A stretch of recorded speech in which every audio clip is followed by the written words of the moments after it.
Hong Kong Direct is your weekly racing roundup with news, views, previews and reviews of the action, the big days that have happened here in Hong Kong.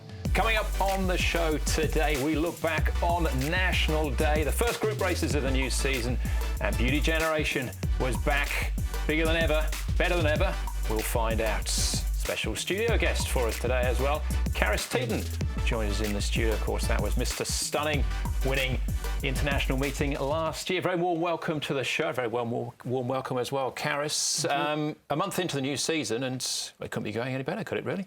Yeah, it's been a good start. Of course, this is Hong Kong, and you don't normally know when before it starts. So I'm pretty happy with how things are rolling. You watched last week's Hong Kong Direct, I'm sure. You were a winner of the masterclass for September, which would be a career highlight for you, I'm sure. Yeah. But that was on the back of riding 5 winners at Sha Tin. I mean, everyone knows 1 winner or 2 winners is a good day, but 5 is just extraordinary, isn't it? Yeah, it was actually like I was even surprised because the day before I looked through my card, I was like, I thought my best was Winner Supreme. He could get to the front and he could be my only winner. I thought the other horses had their chance, but it's not gonna be like the first choice. But to be honest, everything went so smooth on the day, and the horses was well on the day. So, but to have a day like that, it's really important. Does your mindset change then throughout the course of the afternoon? If you're thinking Winner Supreme is going to be the best one, once you've had the first winner, the second winner, the third winner, then your mentality going out. I mean, you obviously go out and think you're going to do well on everything, yeah. But all of a sudden you're walking on air. Yeah. To be honest, after every winner, your confidence gets higher and you started to feel much better and feel good. After the third winner, going towards Winner Supreme and Kings of Heart, I felt like a demon on those horses. Like I was like, oh, I'm gonna win both of them. It's just that confidence that I had. Even Winner Supreme, I just let him do his own thing, and King of Heart, I just went out and felt good and sort of rode the horse how he wanted to and won last race. Of course, he's back again this weekend as well. So we'll be talking about King of Hearts later on in the show as we preview the weekend's action. Karis is staying with us for the course of the show as well. But let's first look back on National Day, the first group races of the new season, and the day turned out to be a bit of a beauty. Tuesday's meeting at Sha Tin marked the return of several stars of Hong Kong racing, none bigger than Beauty Generation. Despite having to carry the top weight of 133 pounds, the champion made it 10 wins in a row in his comeback run in the Celebration Cup, maintaining his status as the best horse in town. Beauty Generation 150 out. Hurton starts pushing. White Cuckoo's running on. Ka Ying Star, but Beauty Generation starting to tire, but the champ is back in fine form. And Beauty Generation 10 in a row. Not only did Beauty Generation stretch his winning streak into double digits, but he also did it in track record time for 1400 metres as he plots his path towards a 3rd straight win in the Hong Kong Mile. Yeah, I'm very excited to see him to come back. 7-year-old, age doesn't seem to have made any difference to his ability. He broke a track record today, which I thought he might have to do to beat them with giving away 20 pounds to nearly all the runners. But he's a serious racehorse, we know, and age, as I said earlier, is not a factor. Beauty Generation's triumph was the second part of a feature race double for the Kwok family, who earlier on celebrated the success of emerging sprinter Full of Beauty in the National Day Cup. Ratton joined by Full of Beauty. Jolly Banner's charging home late. Wishful Thinker. Full of Beauty from Jolly Banner and Wishful Thinker. Full of Beauty. It was Full of Beauty's first run at group level and down the straight course at Sha Tin, but neither of those factors proved an issue for the 5-year-old, who could form part of trainer John Sizer's arsenal for the Hong Kong Sprint, along with Beat the Clock, DB Pin, iVictory and Hot King Prawn. All eyes were on another emerging sprinter in the last race, unbeaten 3-year-old Athero, in what marked his first outing for the season. Things didn't go to plan, however, as he was upstaged by Fat Turtle and Joe Moreira. Now Athero's starting to find. He's still got a lift though because the Turtle's off and gone. 3 in front from Athero, who's going to second, Raging Storm, but Fat Turtle's got this sewn up. California Whip coming from the clouds to take the Q spot. Fat Turtle, brilliant.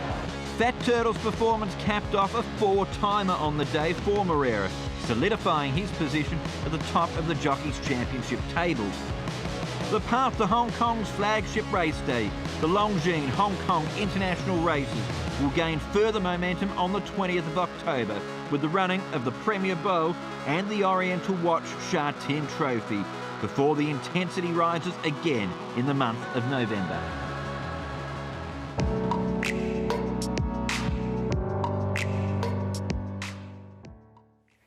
We'll talk about the Oriental Watch Sha Tin Trophy in a moment or so. Karis Teetan still with us. Karis, you were involved in both of those group races. Let's talk about the Celebration Cup first, because you served it up to Beauty Generation on Kai Ying Star. You got out in front of him, got rolling.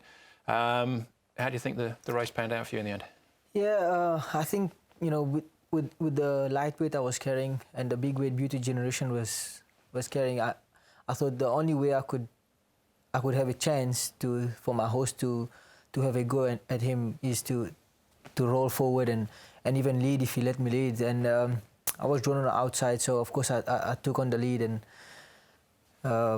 I would say about the 600, I could feel Zach was creeping up to me. And did you think for any moment, because you were going, your track record, so you must have felt you were going quick. Do you think, I'm going all right here, I might have him on the rope? So you saw his pink blinkers loom up to your boot. Well, yeah, I was there, and to be honest, my host felt great all the way through, and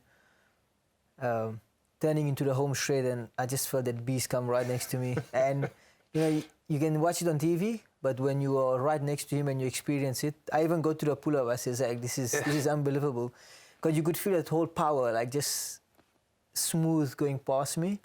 You know, he's just a champion. But when he did go past, he does seem to take a length or so out of the field, but he didn't run away from you, and you were still there at the length and 3/4 of the finish.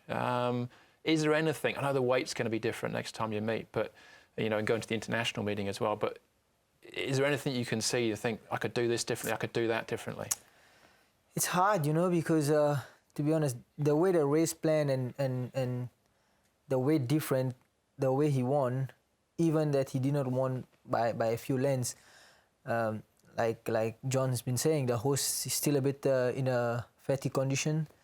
He's only had one trial, so you must bring out all these, and he can only get better and fitter at host Beauty Generation. So if you think now we cannot go with level weight with him, it will just get harder for us. Yeah. So it's not gonna be an easy task, but you know, we are all out there to try and win the race. So yeah. All right, he's frightening, isn't he, when he's at his very best. Let's talk about last season and this season as well for yourself. 84 winners last year. No one had more rides as well. You're the most popular jockey as far as getting up on top, third in the Jockeys Premiership. And the way you've started this year, I guess it was important in September to really solidify your position as, you know, one of the major players here. Yeah, of course. You know, last season was brilliant.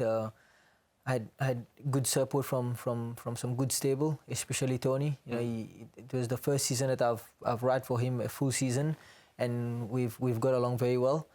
But in general, to all the people that's been supporting me throughout the season, like you mentioned, just getting a lot of rides.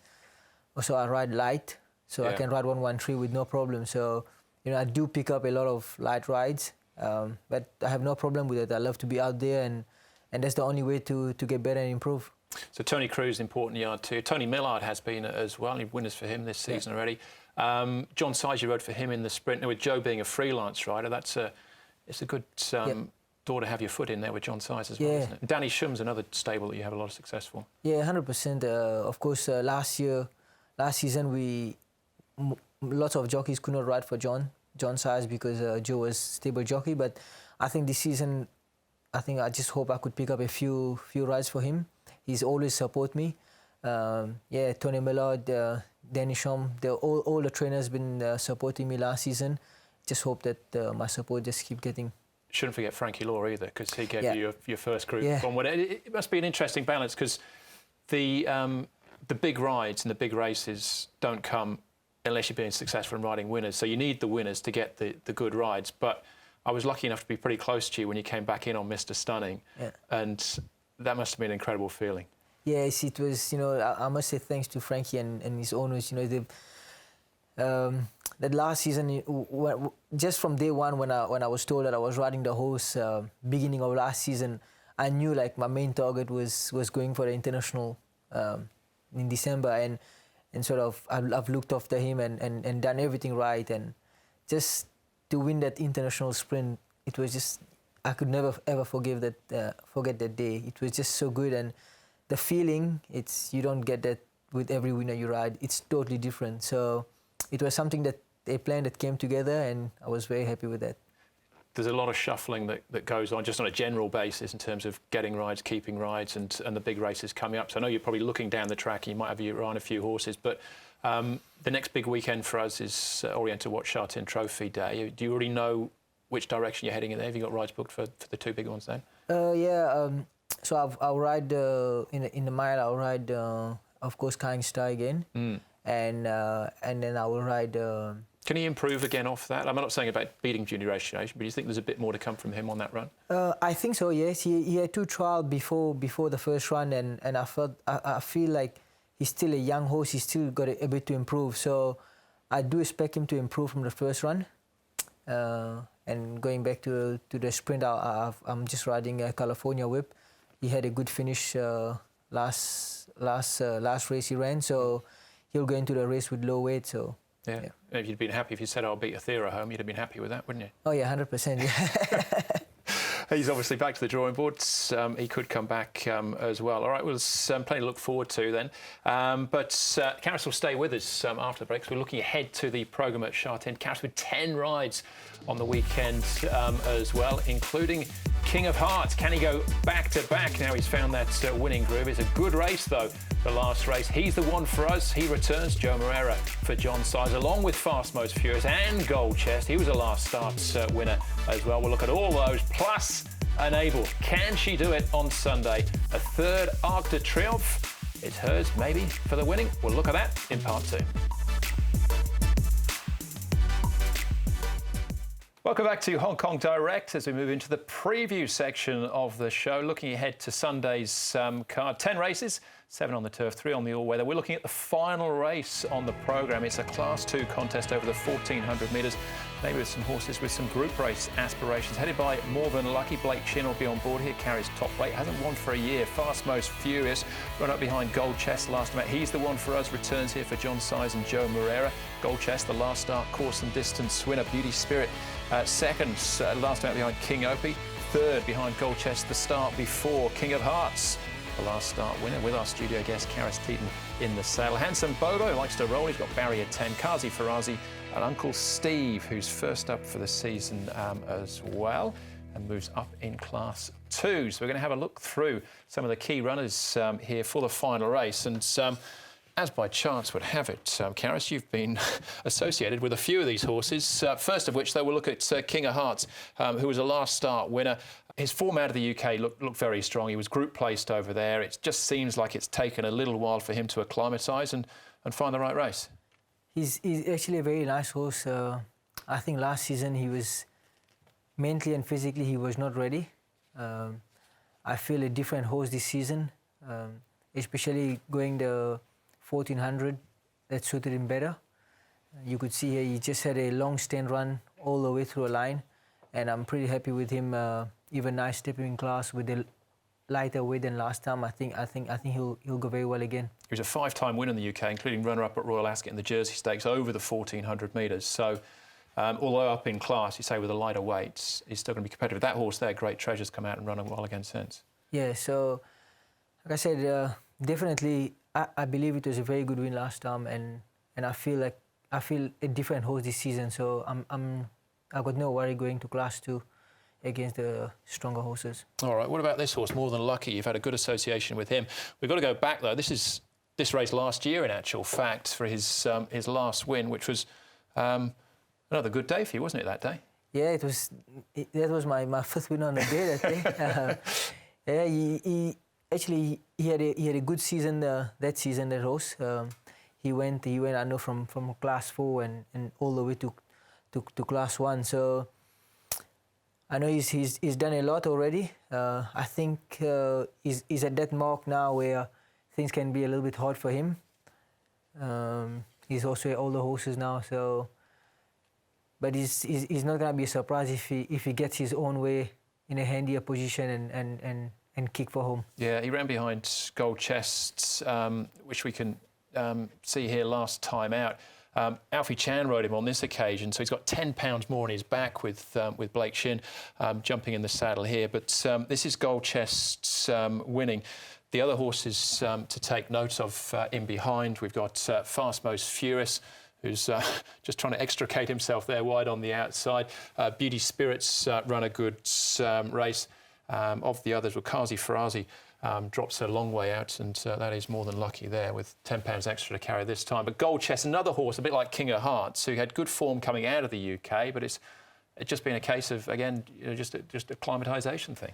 Yes, he's actually a very lovely horse. I rode him a few times last season, and also he was just getting to where he needs to be to win a race, and he looks and the way he ran here, it's totally a different horse. So that's a good sign already. All right, so he's certainly one to be considered. I thought he was going to be a miler, Gold Chest, but I say, as it turns out, 1,400 metres was his winning trip. He sticks to that as well. Uncle Steve, we're going back to last year for Uncle Steve, because he's first up for the year, comes up in class as well. This was it was a tragedy the start before when he was beating, so he had a big flashing light on his head this day. Wins here. You're back on the rail there, just by point of reference, the orange cap. That's amazing, Satchmo. But what do you think of Uncle Steve and his chances on the weekend? Yeah, of course, he's actually a lovely horse, and I know some people think a bit high about him. He looks impressive in a few runs, even when he ran last season, when he won this race. Of course, now he's at the new trainer Douglas White, so he go up to class with the lighter weight. So I don't see why he should not perform well. All right, okay.